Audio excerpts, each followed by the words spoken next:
Okay, so it is snack time, and I like to spoil my kids sometimes. Give them little goldfish crackers, like once in a blue moon. And I'm weird. I'll lick the salt off of it before they get it because I don't want them to have too much salt. But it's one of those things where it's like once in a blue moon, it's not going to hurt them. Kind of think about it as you're giving your kid a candy bar. Once in a blue moon is okay, but you don't want to give them a candy bar every day of the week.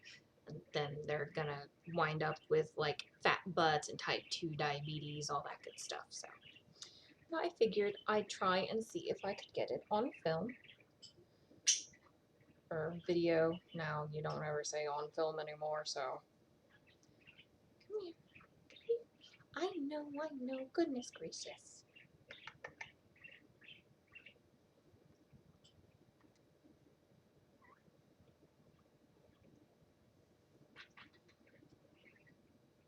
Who wants it?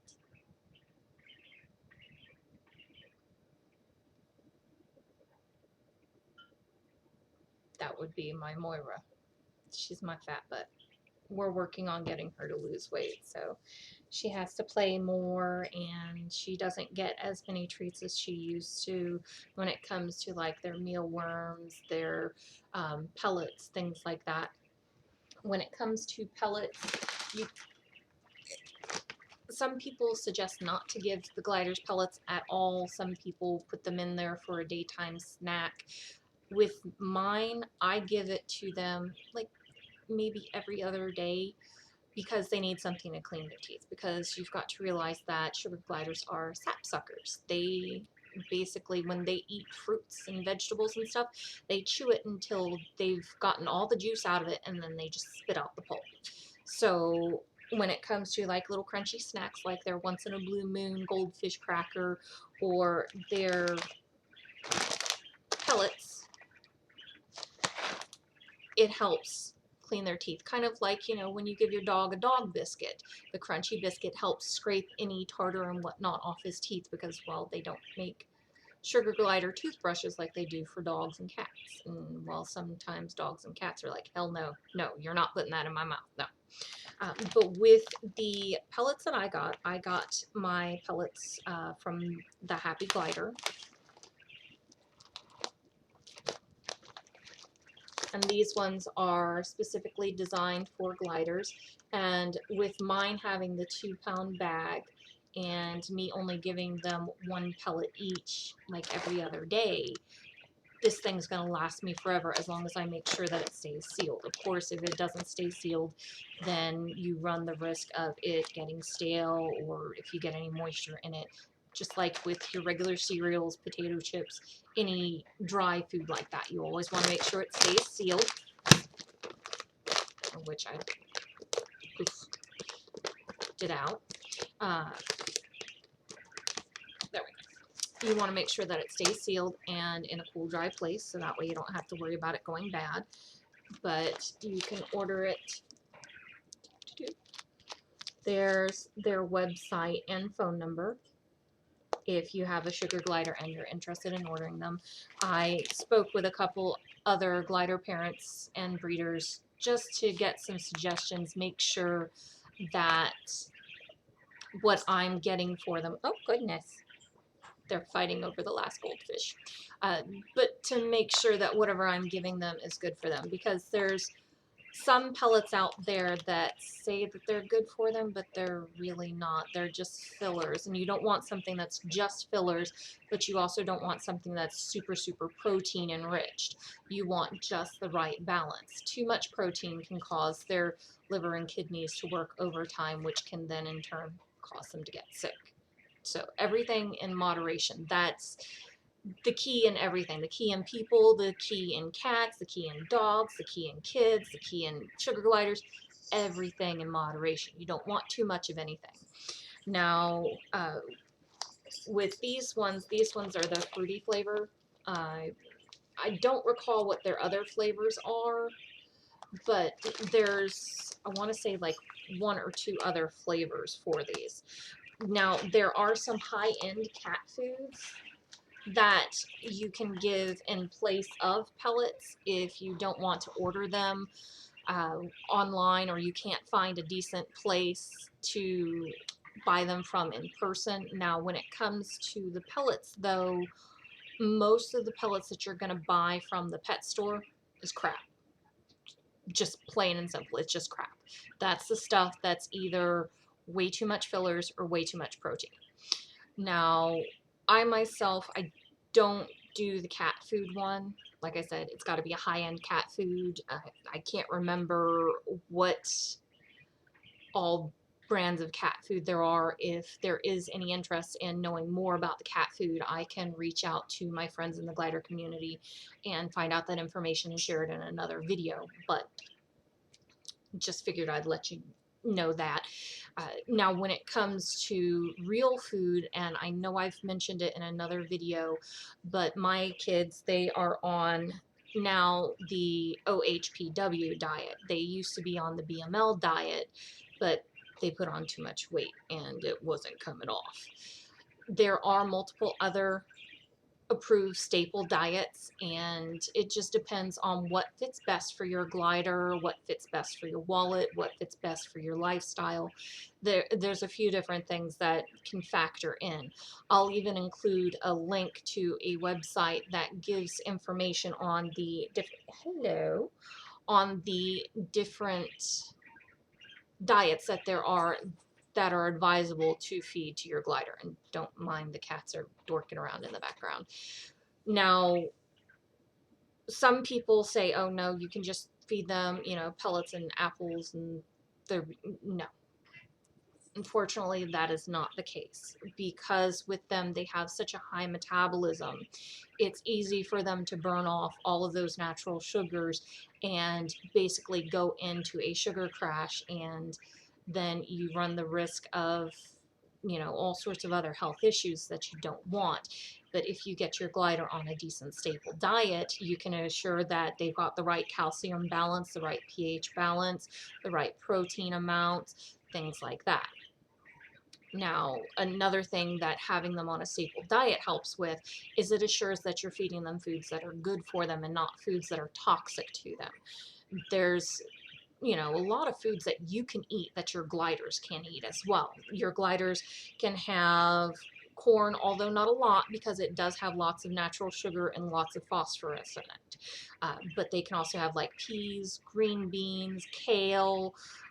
They can have avocado. Oh my goodness, they love avocado. It's like nobody's business. They love avocado. They can have cherries without the pits. Some people will still put the pits in there, but as a precautionary thing, I personally take the pits out. Um, but as long as they don't actually start chewing on the pits trying to get into it, they're okay. It's basically once they actually get into the pit where it's got toxins in it that can make them sick. Same thing with people. If people, actually cracked open those cherry pits and ate the inside of the cherry pit, that can make people sick too. So Panda is picking on Magic, and Magic is like, no, I don't want to play. Now, like I was saying, there's tons of different foods that you can eat that your glider can eat too. And they love chicken, they love eggs, stuff like that. But there's foods that they shouldn't have that you can have.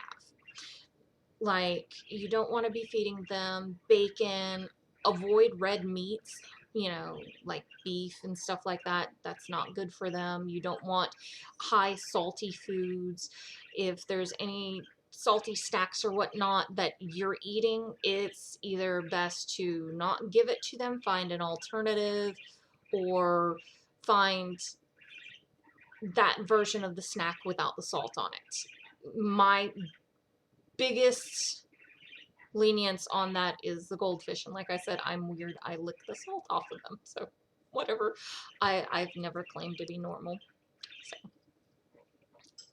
other things that you can have but they can't have are things like rhubarb. Rhubarb pie is awesome, but rhubarb will make a sugar glider very sick. They cannot have anything with caffeine. Their little hearts go fast as it is, and give them caffeine, it's definitely not good for them. They also can't have chocolate, like dogs can't have chocolate. Now, I'll also include in the information below a link for just one of the websites that I go to that has information on safe and unsafe foods, because there's also some wood that you can put in their cage that is really great for them to chew on and climb around on, but there's also some wood out there that is not good for them. Like, one safe wood that you can use in a rabbit cage and a bunny cage um, would be apple wood.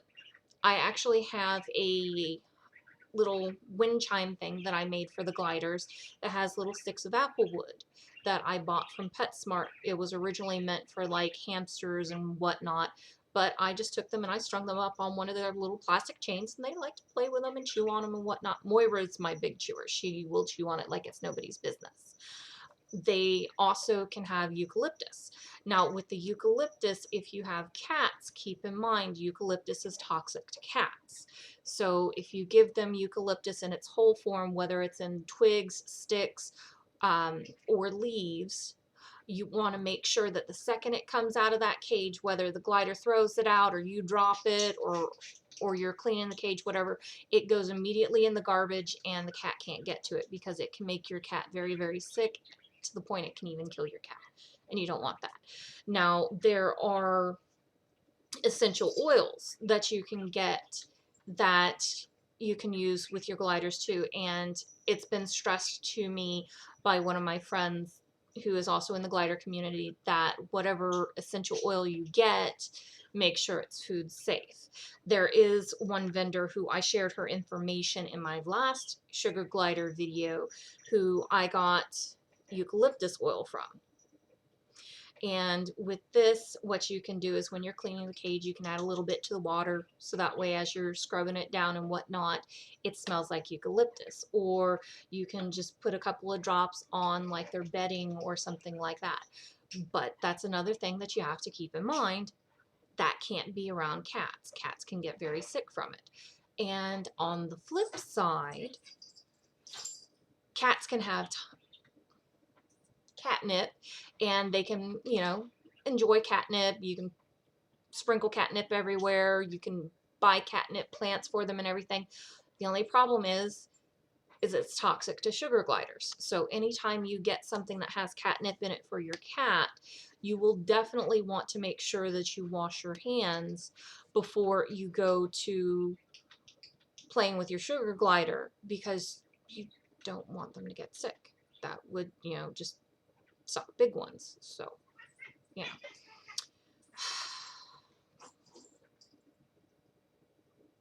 That's what I deal with.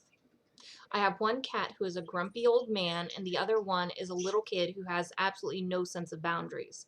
So she will play with him. He'll fuss, go lay down. She'll lay down for a little bit, then go play with him again, and it's a never-ending cycle. But I think that's really all I wanted to talk about today. I'll probably find something else that I want to make another video about, but right now that's pretty much it. Just wanted to share giving them a snack. And right now they're all, hi, they're all cuddled up and sleeping. Let me see if I can.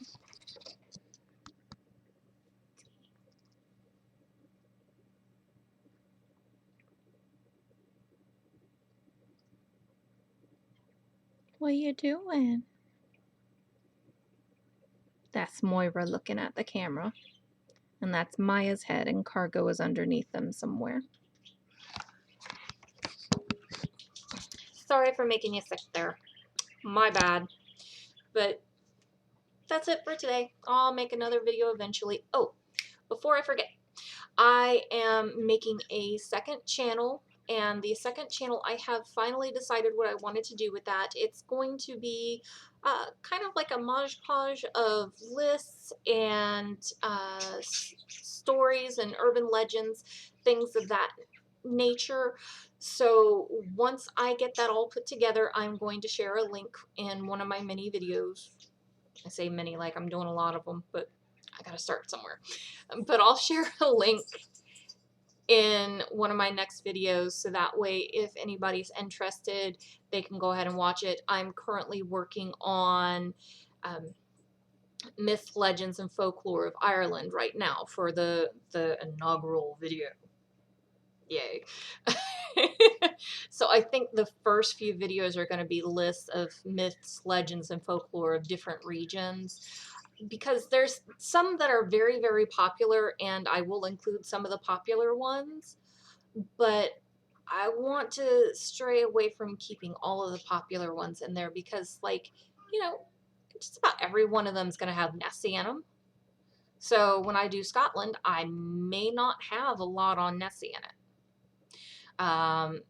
Now this one I do have the Banshee in it, but there's some that I've never heard of that I looked up, like the Fetch. I had no freaking clue what the Fetch was other than you throw a stick and your dog goes and fetches it. This is something completely different. So just starting off there. I'm gonna do Scotland, I think, and definitely gonna do Japan. I love Japanese myths and legends. They are definitely something I'm interested in. Possibly gonna do India because they've got some rich history there going on, and possibly Taiwan and maybe China.